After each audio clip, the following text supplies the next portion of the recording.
All right, welcome to the second Will Reads book review. We're continuing the Brandon Sanderson route. We're going to be reviewing today the second book of Mistborn, which is The Well of Ascension. And like before, I wanted to bring a guest on just to help me kind of muscle through or stumble through, whichever way you want to put it. This book review, get another take. We'll definitely be stumbling by the end. Yeah, we'll be stumbling. Cheers. We'll be stumbling through this book review, trying to kind of give you an idea of what to kind of expect. The first half will be, of course, spoiler free, and the second half we'll talk about spoilers if you already read the book. So if you're coming here just to get a recommendation of whether or not to read it, just stay for the first half. If you've come just to check out what we have to say about it, stay for the whole thing. And with that being said, let me introduce my guests. So we have Vance from The Bard of the Red Hand. And go ahead and take it away. Tell them about your podcast and what you do and all those good things. Right, yeah. So as Alan said, I am Vance, The Bard of the Red Hand, on YouTube. You can find my channel at The Bard of the Red Hand.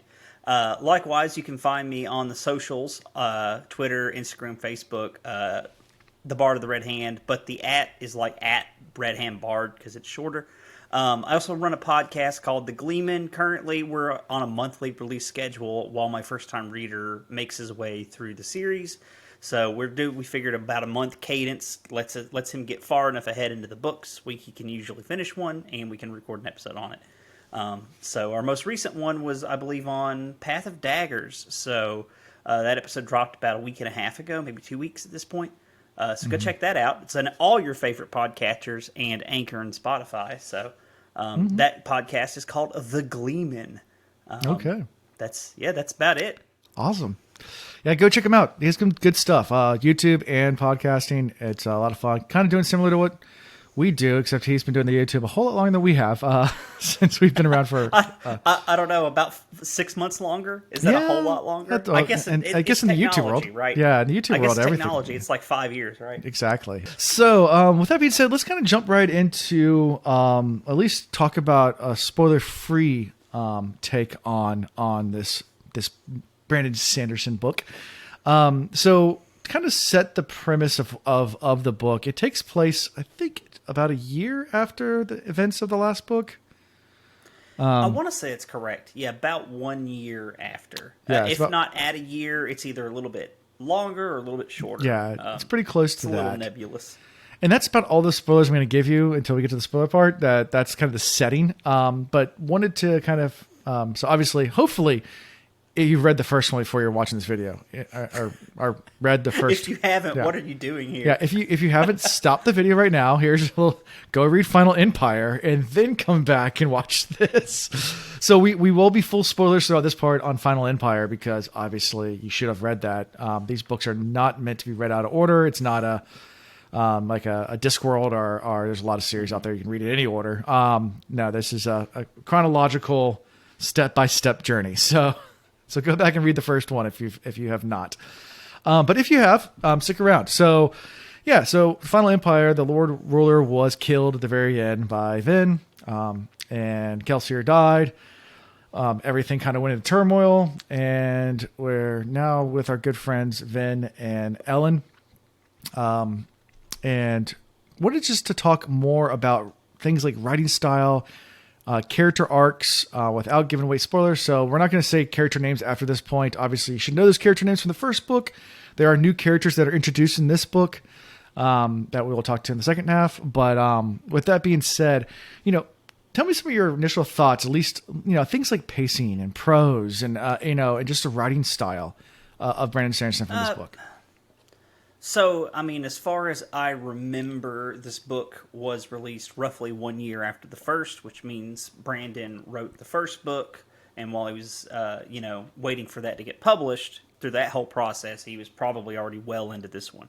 So, as far as style, not much difference from the first one, I would say. It's pretty similar, and all three of these books, I'm on the last one right now, and I'm noticing that he's not really... He's better, but it's a difference between book 1 and book 3, but not so much between book 1 and 2 and then book 2 and 3, right? So there's a little bit of that going on. In terms of the prose, it's Brandon's typical like utilitarian style. It's not overly flowery. He doesn't really spend time, messing with wordplay like some other authors do.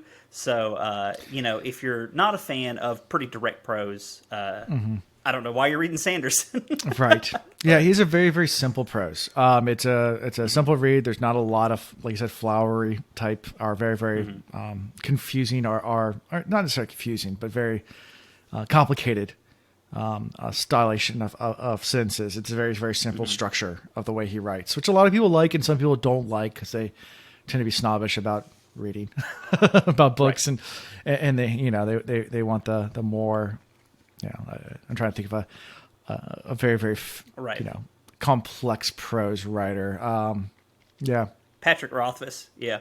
He's probably recognized as one of the best prose, has like stylistically some of the best prose, but also Steven Erikson. I just finished Malazan Book of the Fall, not Gardens of the Moon, first book of the Malazan Book of the Fallen series, and I definitely see, like, I've heard about his prose before, and it's not, he switches up styles specifically in character dialogue. So certain characters speak in like this Shakespearean canter almost, whereas others will be more normal, like human speech, utilitarian. Right. So he's definitely another one. So Erikson and Rothfuss would be kind of like in the fantasy genre, so far as I know, like that top tier of like this. I'm reading this also for the prose, right? And then Brandon's not right at that. You're not reading Brandon for that reason. You're reading Brandon for his characters and his plot. Yes, the characters and plot. Yeah, and what they call the Sanderlanche. Yeah. I like how it's called a Sanderlanche when it's really a Jordan Lanch that Sanderson's just like, I'm gonna emulate this. Sure. Even in an interview recently, Brandon Sanderson's very open about taking some stuff from Robert Jordan and unabashedly, unashamedly admits it. Like, he now uses Raffo and claims it as his own, saying that Team Jordan gave him permission. Right. To call it, to say it's his. But hey, he is kind of the torchbearer, right? Like, it was handed to Brandon. Sure. Oh, he was. Yep. So, you could see my last three Wheel of Time books all there. I'll say Robert Jordan and Brandon Sanderson. So. Yep, you are correct. Yeah. So I want to talk about pacing a little bit because it definitely did change from the first book to the second book on the pacing. And without giving away any details and too much, I will warn you: the pacing on this book is very much slower. At least in my mind, it was. I felt. Yeah. It was just a bridge book, I guess is what we'd say. There's still a lot of good nuggets in there. Sanderson is great at foreshadowing. He's great at putting stuff in that doesn't pay off till later. And this is a 3-book series. So without getting into details, there are nuggets that you have no idea, probably in your first read through, that actually are really important. And to you, it just seems kind of pointless. And why are you even droning on about these things? Which makes it tough for a first time read. Right. Yeah. Would you? Yeah, I would agree with that. The pacing is super slow compared to Final Empire. Final Empire is breakneck by comparison, actually. So part of the reason is just the setting a little bit. I'm not going to go into too much detail on it, but that is part of the reason. And the dealing with the aftermath of the end of the first book. So those are really the drivers of why the book's pace is so much slower. And I would argue it's more character focused than the first book was. The first book was more like event and result focused almost. Like, we know what's happening from like chapter 3 onward. We know the plan is laid out, basically from then on. But in this book, we're dealing with the aftermath of that plan. Sure. And that's going to just cause all of our cast of characters to, instead of being active participators, to be more reactionary kind of moderators, if that makes Sure. sense. That makes Yeah, sense. I mean, yeah. I'm trying to describe this in a way that's not spoilery for the Sure. first half. Yeah. Yeah. So book one is very much an A to B. It's very much a hero's journey. You have a very, very end goal in sight, and you're going from point A to point B, and we're marching towards there. Book two is A to D to F, back to B to C, and a bunch of other variables thrown in here and there, and no clear what the hell's going on until the end. So that's, and even at the end, you're still kind of left like, really, what was the point of all that? Yeah. Right. And then another thing, there's more character point of views in this book than in the first book. And anyone who has read The Wheel of Time knows lots of character point of views mean that the plot moves slow. It's either a good or a bad thing. If you're a character-driven reader, if you're a character-focused reader, and you have characters that you absolutely love to just get inside their heads, then you might really like this book. Sure. I do like characters. Don't get me wrong, but I have reasons. We're going to get into it of why I'm not so hot on this book. So yeah. And we'll get into that probably the second half, but we'll get a little bit very shortly here. Just one thing to point to what you were saying about having multiple characters, sometimes slowing down. I think that also depends on the actual storyline and what's going on. Because I hate to make this comparison, but you look at a George R.R. Martin who uses a ton of characters in Game of Thrones, but they're all action-driven plot lines, and it doesn't read as a slow, even though you're bouncing from character to character to character, because everyone's killing each other every single time you bounce to another character. Right. So it's different than when they're all these characters and they're just plotting and scheming and there's no action. But you're getting this whole entire feel from all these different angles. Right. If you want to take the Wheel of Time comparison, first half of one of the books is just recounting one event from tons of different perspectives. Where were you when I'm not going to give away anything in case when my first time readers listens to watches this, because it's not supposed to be a spoiler for Wheel of Time. Right. No spoilers for Wheel of Time. Only spoilers for the Well of Ascension. Yeah. And the Final Empire. Yes. That's inherent. That should be a given. Exactly. So that's the next thing I want to talk about. So let's talk about character arcs. We talked a little bit about characters. So without kind of going into too much detail, how'd you feel about the development of, we can say the main character's name. So Vin is still the main character, if you didn't guess that. Vin pretty much, and there's lots of other main characters as well in this book, more so than the first book, which was pretty much Vin and Kelsier. You have Breeze and all these other characters that the crew that were kind of just they're side characters. They're side characters. They're either secondary or tertiary characters in the first book. But Vin still is definitely the main character throughout this book. But overall, I guess character arcs, because now we have a lot more characters we're following. How'd you feel that the character arcs were portrayed? Do you think he did a good job as far as building these characters and progression through the story, or did the characters fall flat? I know obviously some did, but overall, were there actually some nuggets of gold in this book as far as character arcs go, or what are your thoughts on that? So I will say this, there are like 4 main character arcs that we follow in this book. And 2 of them are one of them's Vin, and then the other 3 are 2 of them are characters that were introduced in the previous book. One of them's a character introduced in this book, and I don't want to give you their names because you'll get it when you read the book. Sure. And we'll get into it into the spoiler section later on. But 3 out of the 4 fell real flat for me. Yeah. And were not particularly enjoyable. There was one I really liked, and we'll get into it. It's one of the ones I can't name. So yes, that's right. Vin's character arc in this book, I thought, was not great. And I felt like her arc was a little backtracky from where she was at the end of the first book.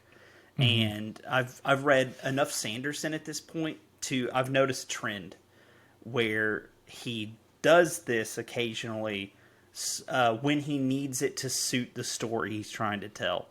Sure. And I mean, I want people at me like, well, that's not how mental illness really is. And I like, look, I get it. I totally get it. I will 100% agree. Anyone who says he backtracks Kaladin with no point is wrong because Kaladin Stormblessed is a perfectly written character. But he has other characters that he kind of fumbles with. I'm not saying that he's awful at it, but he does struggle with other portrayals and types of characters.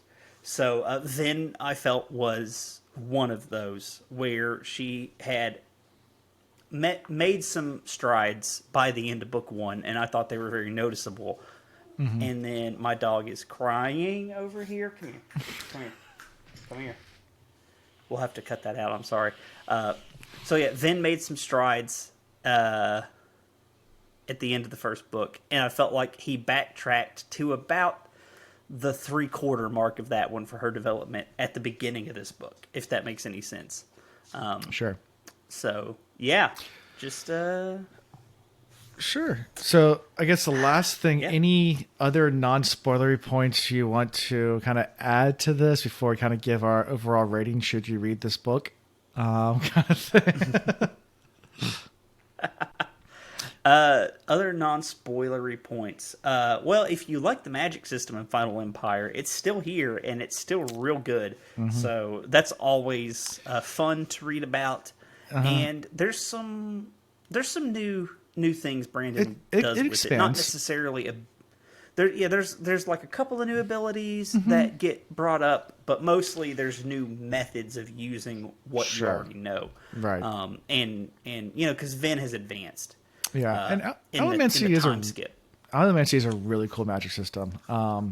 It's very unique. At least I have not seen this type, that the metallurgy Elemency that they use. I have not seen that in any other book that I've read, but I'm not as well read as a lot of people. Right. So you might correct me, but I just thought it was a very, very unique magic system. Whereas something that has elemental, wind, water, fire, earth, that's every single magic system, and spirit, which Wheel of Time does that, but that's... Yeah, you just said Wheel of Time's the 5 flows. So. But just, I can go throw a dart at the wall and hit 5 other different types of series, and Wheel of Time did not invent that. Well, I mean, Captain Planet, right? Yeah, Captain Planet. I mean, yeah, so, I mean, even that, but like, that's elemental magic, and not that Wheel of Time is elemental magic, but that's...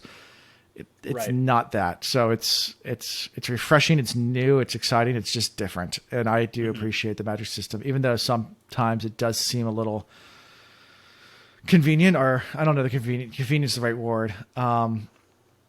It's not cheapened. I'll get into the more spoiler section. Let's put it that way. Well, it's just, it plays into that, like, mythological, cyclical storytelling that we, Joseph Campbell's The Hero of a Thousand Faces kind of deal, where we tell the same story over and over and over, and elemental magic is just one of those things that's easily, transferred across essentially all mythologies, and it's super easy to explain to people, because it has real world roots in, like, old religions and old philosophies and stuff like that. So I think just on almost some like base human level, we just have an affinity for that. Which is why when you do come across it and it's just kind of bland in a fantasy story, you're like, why didn't you make it better than this? So, you got to put a twist on it to keep it fresh. Yeah. Exactly. So, I mean, I'll go first, but overall rating. So, at a scale of 1 to 10, that's what I did last time. So, I'm going to stick with my 1 to 10 rating. 1 being the absolute worst book you ever read, 10 being the greatest book you've ever read. I tend to be kind of a more cynical rater. I think last time I had the lowest rating out of the 4 of us. And that's just because I don't give anything a 10. I come from that school of thought, like, where no one gets a perfect score. That's, it's unless I've not read the perfect book yet. Maybe it's out there. Maybe the Holy Grail exists out there somewhere. A 9's what would be most people's 10s for me. But so on this one, I'm probably going to go all the way down to even a 6, maybe a 5.5. Not And I would even rate it worse if it wasn't for the fact that it is key and integral to the rest of the series. Right. So if that makes sense, like as a standalone book, I'd probably even rate it worse than that. But looking at the big picture and having, and I know you haven't completed the last book yet, but looking at the whole trilogy of the series, I'll give it a 6. But that's because Okay. I've read 4. Right. Well, that gives me hope. Full disclosure: I'm about 300 some odd pages into Hero of Ages, which is the 3rd book. So I may have softened a little on how I felt about this book, but the verbiage I used for this book when I finished it, and I'm going to read this from the Wheel Reads Discord server. We have a channel where we write our little blurbs when we are talking about books. We have a whole Cosmere section. If you want to come and join, which you should, I'm sure Alan will include a link in the description down below. Will. But right here here, is right how now. I started this. Yeah, here's how I started this review. I hated this book. That's the first sentence. And so that was, I believe, March 11th, 2021. That is the day after I finished it, because I went to sleep right after finishing the book. So I did sleep on it, believe it or not. Yeah. Woke up still hating. Right, I woke up still not enjoying it. And I'm going to say it's my least favorite Cosmere book. Of the Cosmere, I have read all of Stormlight Archive. I've read Warbreaker. I have read the first volume of White Sand. I have read parts of Elantris. I still haven't finished it. I have read Mistborn Final Empire. I've read Well of Ascension. I consider that pretty well read in terms of Cosmere stuff. I'm still not all the way caught up and done, but that's enough books, especially the Stormlight books, because they're like one of those books is worth like 3 of any other series' books almost. But it's also not fair to compare Stormlight to Mistborn. Mistborn was written how many years before? After, yes. Well, so Final Empire was 2006, and Way of Kings debuted in 2010. Yeah, but by then Brandon had from that time period. Yeah, Between then, he finished Mistborn. He wrote Warbreaker. He wrote, I think he wrote an Elantris short story, and he finished The Gathering Storm. Right. So, and he was already working on Towers of Midnight. So at that point, he had definitely level up. You want to talk about level up? That's what happened. Yeah. I just started Stormlight Archive. I actually just started The Way of Kings 2 days ago, so about 4 chapters in. Oh yeah, I love that book. To quote Patrick Rothfuss, I loved this book. What more can I say? Sure. That's literally his little blurb on the back of it. So but for The Well of Ascension, I did not love that book. I would rate it right now. Had you asked me this back on March 11th, I would have rated it a 2. I'm not kidding, a 2. Sure. It was misery for me. And what I like in stories and how I read and what I want to read, it was nothing about it was fun for me. So I would have rated it a 2. Now that I'm 300 some odd pages into Hero of Ages, I'm going to rate it a 4.5. That's a big jump. That's a big jump. That's a big jump, yeah. And maybe by the time I finish Hero of Ages, it'll move up another 2 points, which would then put it at a 6, like you said. Yeah. So I am softening on it a little bit. Combination of being further away from it and being into, decently into the 3rd book. Right. Where some of these things that made no sense then are maybe starting to, I understand where he was going now. Exactly. But as far as non-spoilery goes, that's all I can really do. Because I do want to get into why I don't like this book. Yeah. So we'll take a brief pause. So anybody who wants to not be spoiled can leave now. So.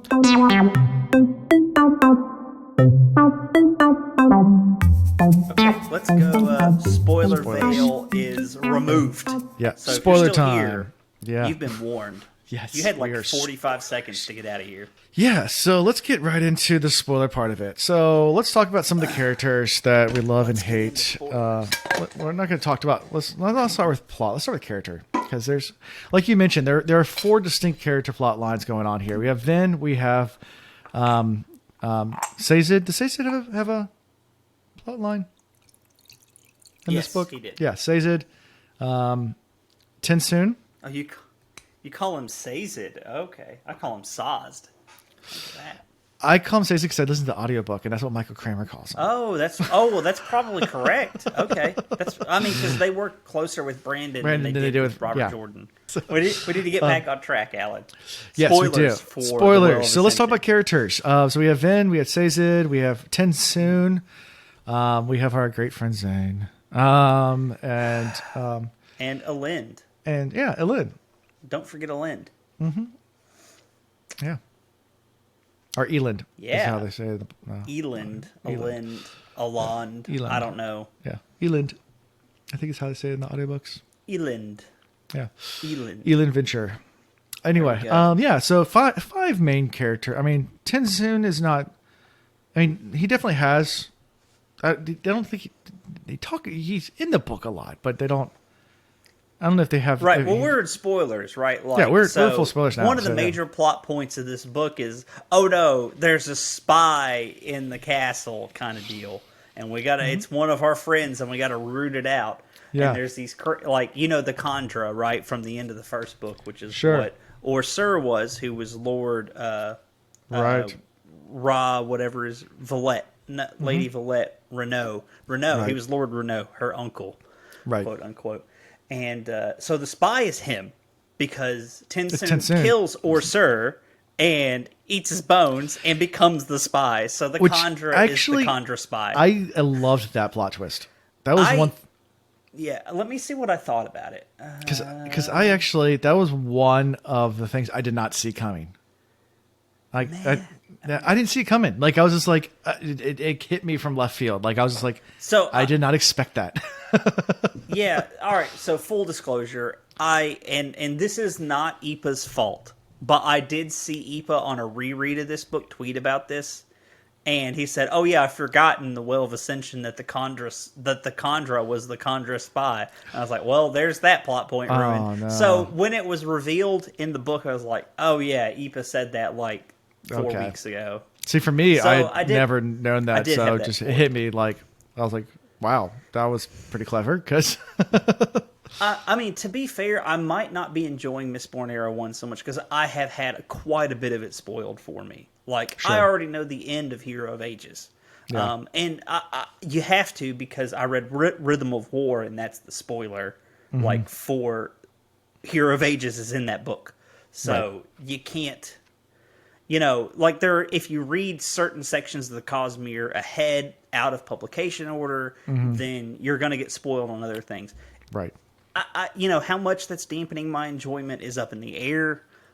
Because here's the thing, I have literally enjoyed every ending to the books. I would rate the ending of Well of Ascension like 7.5 out of 10. Sure. The last 8 chapters of the book, really good. Poor Marsh.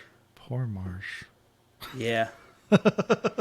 but yeah, just like Brandon can stick an ending, I'll say that. Sure. But the rest of this book, though. Yeah.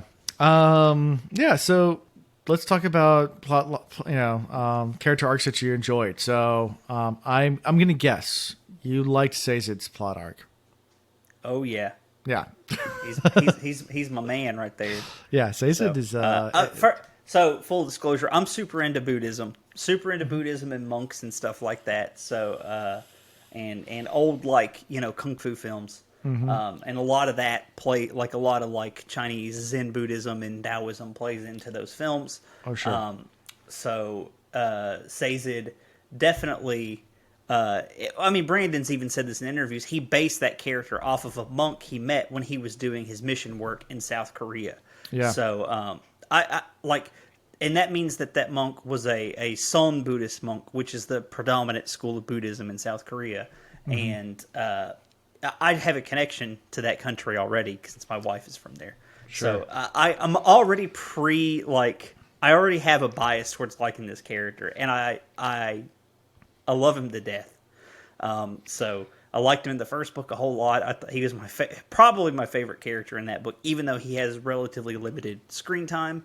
And he was my favorite character in this book as well. Yeah. So Sazed is definitely one of my favorite characters from these books. But good. Yeah. Love it. Yeah. So Sazed had a great arc. Vin, there are aspects I like about Vin's arc. And this is where I think we'll differ. I'm a sucker for politics. So this book you love has the Vin's arc. This book has a ton of it. Yeah. So you did. I do remember you said that I'm loving the politics, and I was like, boy, yeah. I hate these politics. They are so bad, in my opinion. I think they're. But bad. I'm a sucker Alan for any. Loved them. Yeah, I'm a sucker for any kind of political discourse and plot scheming and things like that. Even if it's not even great, I still just with Ellen Venture and him trying to find a way to take control and playing that subtle chess game, which if you're looking for action, it's not there at all. It's very much him politicking and playing, trying not to, but at the same time doing it. And it's very much a chess game of him trying to create a democracy in a world that doesn't understand what a democracy is. He's literally inventing the concept, like with his friends, like at the balls in Final Empire, right? Like they're developing what democracy is, and it's foreign. And democracy is a really, really tough form of government to actually form to someone who's never to a culture that's foreign to. Democracy, you're essentially taking feudalism and trying to tell the serfs that they have power and they have agency, and they're like, no. Well, so I mean, the simplistic aspect of it. I mean, if you want to get philosophical, I can for a long time because I'm very fascinated by this kind of stuff. But with monarchies and any kind of oligarchy or any kind of totalitarian rule, whether it's dictatorship, it doesn't matter. If you have a society that's been based around that long enough, people get very comfortable in knowing that whether or not the king or the leader is benevolent, they still have a sense of comfort that they know what to expect in their everyday life. There's no surprises. It becomes a very monotonous, this is how you live your life, and this is where you fit in line, and there's nowhere else to go, and that's just the way you live your life. And people get in those ruts, and then when you break that down and that's no longer exists and says, hey, you have agencies now to make decisions for yourself, and you've never had to make a single decision for yourself your entire life because you've always been told what to do. That's a very, very tough culture shift. It's a lot of times why, if you look at the American history and the Great American Experiment, when we go to other countries and we try to force a democracy onto a lot of these countries, why in a few years it actually falls apart and fails. Sometimes it does take root. But a lot of times it doesn't, and it fails, and we wonder why, what happened. And it really deals down to the culture, and it's a tough thing just to tell a guy that's been told what to do and when to take a piss, when to eat, when to sleep, and then you can go even further in some cultures, who to marry, how many kids to have, how many, and you've been told everything your entire life. And now, hey, you can do whatever you want. And in fact, you get a vote and you can decide what you want to do. And you see this in the book too, where a lot of people are like, I wish the Lord Ruler was back, but he was horrible. Well, right. Yeah. No, that's the whole, that's the whole thing with the ska members on the council, right? Is they're terrified that they can make choices. And that's, I mean, honestly, if you think about it, it is scary to like know that I am responsible for me and my own, right? Like, and that falls on me and us a little bit collectively, the us of your immediate family. But, you can make a wrong decision that negatively impacts them. Whereas, when things are more set, life is on rails, that stress is not there. I'm not going to say that one is inherently better than the other. They're different. Although we are brought up to value that having more agency and freedom is inherently better, if someone were to choose to not Right. have that agency, I'm not gonna begrudge them for it. Sure. Well, But I don't think once you're far enough into it, people with agency would choose that, right? Like right. that's the thing. But any So- government scholar will tell you that democracy is not the perfect form of government. Actually, in fact, the perfect form of government that has been argued that we've discovered so far, there might be a better one out there, is actually what's called a benevolent dictatorship. Where you have a single leader who makes all the best choices for everybody else in the best interest of everyone else. And the reason being is because you don't have bureaucracy. Everything gets done. It gets done how you want to get done. Yep. And as long as they're doing it for the greater good, it's actually the greatest form of government because you don't have to worry about it. It's very efficient. Right. It works. The problem is power corrupts and absolute power corrupts absolutely. And Right. there's very, very few examples of benevolent dictatorships, at least generationally going on. There might be one-off examples. So there was I can't remember his name, but there was a Roman tyrant, which is what they called their dictators, who was called upon the Senate to lead some campaigns against invaders, and he took up power, absolute power, raised his armies, his legions, marched them, defeated the threat, and then he relinquished power and went back to his villa and farmed.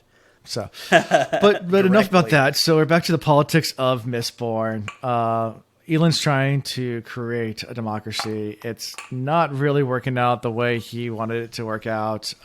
There's lots of factions that are plotting against him throughout the book, and it gets a little bit, like I said, it can be dull and boring at times because there's not much action going on. So other things it deals with besides the politics that we're dealing with this book, we have a couple major threats going on. We have some of the other noble families that are kind of starting to surround Luthadel and create some form of chaos there. And then we have I'm not sure if they were talked about in the first book. I believe the Colossus. The Colossus, The Colossus, yes, the Colossus. They were talked about in the first book, but they're definitely brought up. Now we have Colossus armies, we get them. which are terrifying because They giant, are very scary. giant monster things that just rage and destroy everything. Well, their description is pretty crazy, right? They like grow and grow until they outgrow their skin, and their skin splits. So they actually have like relatively short lifespans. In that they, because they'll die of like infections or something because they eventually won't have skin. They'll just be like exposed muscle. And they're just often described as like perpetually bleeding, which is it's spooky. Like in Mistborn, at least Era 1, Brandon took Jordan's approach of like there's scary stuff in here, but it's not like it's described in a way that's not crazy scary. Like there are horror Inquisitors are elements here. pretty horror. I think the Inquisitors are scarier than the Colossus to me. Oh, sure. But that's what I'm saying is like there's lots of horror elements to Mistborn. But it's in that Wheel of Time vein, right? Like it's very much in the style of Myrddraal and Trollocs Sure. of like, yes, it's horror. Probably the scariest thing in Wheel of Time is when Padan Thane nails the Myrddraal to no spoilers, sorry. Well, anyway, it's book 2. Yeah. Your guys are on book 4. Nails the Myrddraal to the door in that village. Yeah. So that's very horrific, and Brandon, I think, is writing very much in that same style of like there's a lot of horrific stuff, but not all of it's in your face. Yeah. It's a lot of body horror too, not necessarily like psychological or other stuff like that. Sure. So what do you think about the overall characters? And then we can talk about our both hated character once we get done with everything else. Yeah. So is it how do you say Sazed's name again? Sazed? Sazed. Okay. So Sazed, my favorite, my head honcho, my number 1. Vin, probably number 2. Alind, number 3. Zane is not even in the top 5. After Alind, I'm going to say it's Breeze. And honestly, I would rank Breeze above I would rank Breeze above Vin even. I like him that much. I like Breeze. Breeze is awesome. Yeah, he's awesome. So I don't know. A lot of the crew actually ranks above Vin and Alend for me. I like Ham a lot too. Ham. Yeah.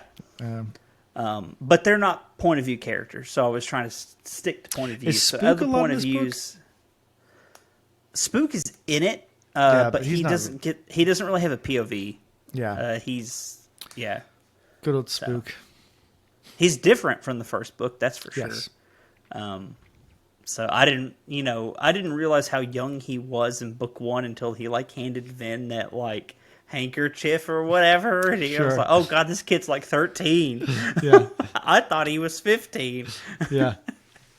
He's a little kid in the very beginning of the book. And you got to think this is about a year later. And I think the last book's like 3 years after, but that's kidding.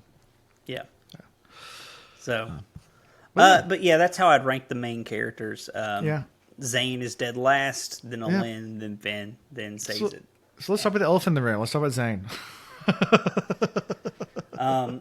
He's trash tier, and he doesn't deserve very much discussion. No.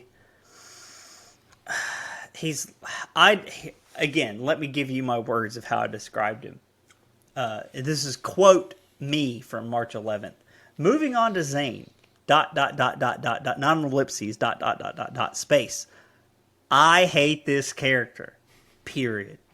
Can you say dollar store Kylo Ren? That's what Zane was. Oh boy. He's the worst edgelord style. He's the worst edgelord style temptation character I've ever read. Even though he doesn't have a lot of point of views in this book, so much of Vin's point of views are consumed by thinking or talking with this dude. The entire plot with him was bungled from the get-go, and it never felt great or a natural extension of Vin's character. Mostly he was here to just provoke Vin to action and plant seeds of doubt that were really, really, really dumb. Yeah. Period. Yeah. No, I agree. I hate Zane. He's awful. Yeah. I think he could have been Brandon. much better of a character.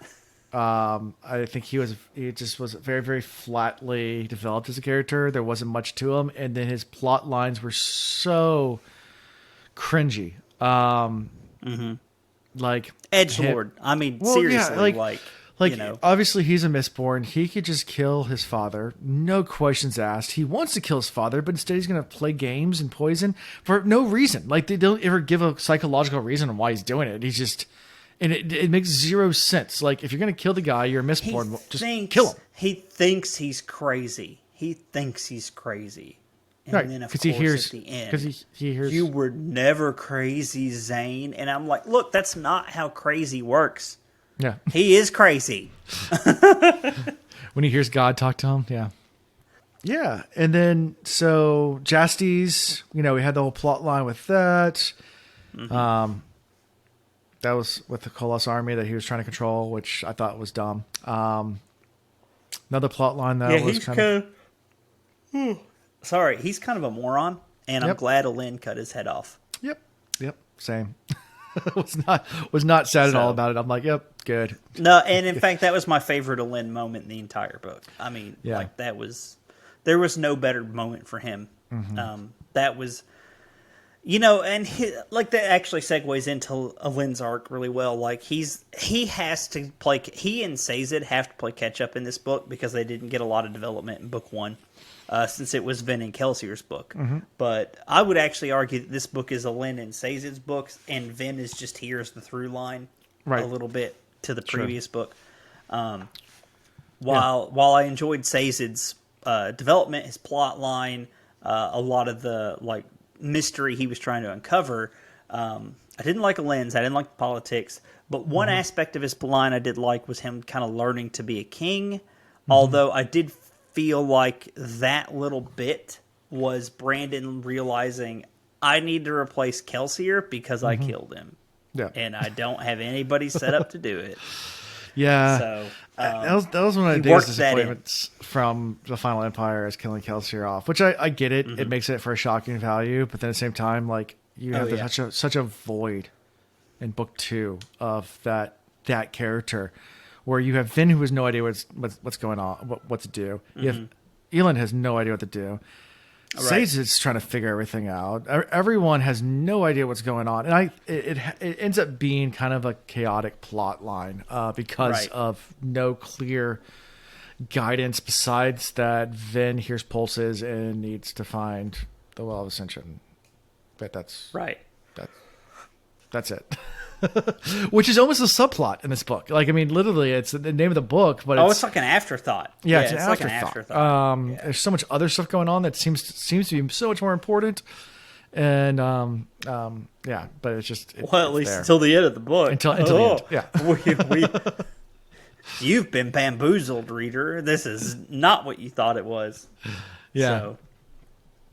So obviously, Tin was spoiled for you, but that was one that I enjoyed. I did like that he. Well, we can talk Tin a little bit. I did like that you could tell that this is one of the aspects of the book I did kind of like was his relationship with Vin improved over time. She was super antagonistic towards who she thought was Orsur because he ate Kelsier's bones, to look like Kelsier at the end of the first book. And so when Tin was playing him, that anonymity enmity continued. Mm-hmm. But, Tin and her started getting along quite well to the point where Tin even betrays Zane and helps Vin out. Sure. So I didn't expect that part of it. Because that was not spoiled for me, so that was nice, and it felt right, like everything was like falling into place properly for that. Sure. So that was the one instance with like where Vin and Zane were in the same room where I was like, oh, this is great, but it wasn't because of them; it was because of Vin and Tin. So, that all worked out pretty good. Right. I thought. And then they get to the final scene, I guess, is when they get to Vin discovers that the Well of Ascension is actually in Luthadel the entire time. Goes back to the city, and Marsh is there waiting for her, and he's not good old Marsh anymore. He's oh no, yeah, poor Marsh. He's a bad guy. Yeah, so Marsh is waiting there. It's sad because I feel bad for Marsh. Marsh did so much sacrifice for the cause just to be controlled and can't do anything about it. Like there's even an internal struggle going on with him. It's sad. So get to the final part, and they get to the Well Ascension, and Vin just screws up and releases Ruin. So we end the book pretty much. So that's she was tricked. She fell for it. Yeah. And realized that all along the Lord Ruler was actually trying to do good, despite his downside. But he was a piece of shit, but ultimately he was there for the greater good, right? Sure. Like, that was his whole shtick. Going back to that benevolent tyrant or benevolent dictator. Essentially, in the grand scheme of things, that's what he was. But he did kind of like he ended up oppressing too hard, with the ska, and that's what led to his downfall. Sure. Not to mention Ruin just exerting influence anywhere there's a. That's a spoiler for the other book, so I'm not going to say it. Sure. But I already know how Ruin exerts his influence on people. Sure. Okay. Not going to say it. Yeah. Go keep reading the next book. So you have a clue. You do have a clue at the end of this book, but you don't know it until the next book. Right. So so that's how we wrap up pretty much this book. Like I said, it's not the greatest book in the world by any means, but overall series, I really did enjoy the trilogy. And obviously, you have to read the whole thing to get it. You can't just skip it and go to Hero H's. None of it will make sense.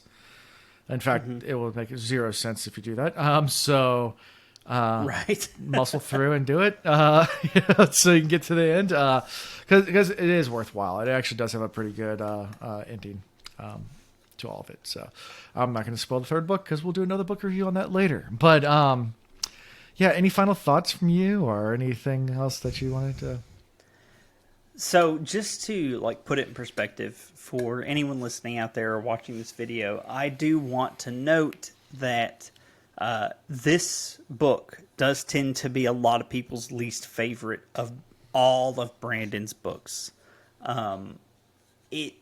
It definitely shows if you've say you started with Way of Kings, for example, and you're like, well, now I want to read Mistborn because I've heard awesome things about it. Just be prepared for this book because it is a slow burn, and Brandon is not the same writer he's not the same writer at all in Mistborn Era 1 as he is in Stormlight. Everyone says don't compare, but you have to, honestly, because some people start reading Stormlight before Mistborn. And I think it's a disservice to not compare a writer to their past works. Sure. You do have to add the caveat that, yes, this is earlier. It is earlier, so you should have that expectation of it's not going to be the same. And for Mistborn Era 1, I feel that is true. Further, so far where I'm at in it. And then further, I'm going to say I think a lot of folks, even as far as I am into Hero of Ages now, I think Mistborn Era 1 is a little bit like graduation goggles for a lot of people because this series started coming out when I was in high school. I was aware of it. I didn't read it until more recently, but I was aware of it. Had I read Final Empire, Well of Ascension, and Hero of Ages when they came out in 06, 08, or 06, 07, and 08, I probably would have been head over heels in love with these as a young, nascent reader. Right. But I did not read them back then. I've read them in my early 30s, and I definitely recently there's a push to rebrand them as YA, and I kind of agree with that push. I think they are a little YA. I even have a coworker I was talking with who I found out likes both Wheel of Time and Sanderson's works. And he was like, yeah, Mistborn Era 1 was a little juvenile. And when he said that, I was like, it clicked. I was like, yes, it actually is. And that's not a negative. It is just, Ven is like 17 or 16 in the first book. Yeah. So it is kind of a coming of age tale. And it does have a lot of the hallmarks of YA fantasy. I would say it's on the older register. It's on that border of YA and adult fantasy. It's right there on the cusp. It's not like this is solidly YA. It's no Percy Jackson. It's no Harry Potter. Right. It's harder to say for certain it's YA, but it has elements of both YA and more adult fantasy fiction. Sure. So that's another thing to keep in mind if you're, on the fence still after reading Final Empire. I'm a little rambly because I've had a beer and a whiskey. So sure. I apologize. It's all right. So my recommendation would just go ahead and muscle through, read it. Overall, I enjoyed the trilogy, so that's my recommendation for it. And obviously, if you got this far, you've already read it. And if you haven't read it here ages, go ahead and read that. I will be doing a review of that next, but I want to thank Vance. Thank you for taking some time to come on and talk about a book with me. I enjoy talking about these books a whole lot, but yeah, that's all I got for now. So until we read the next one.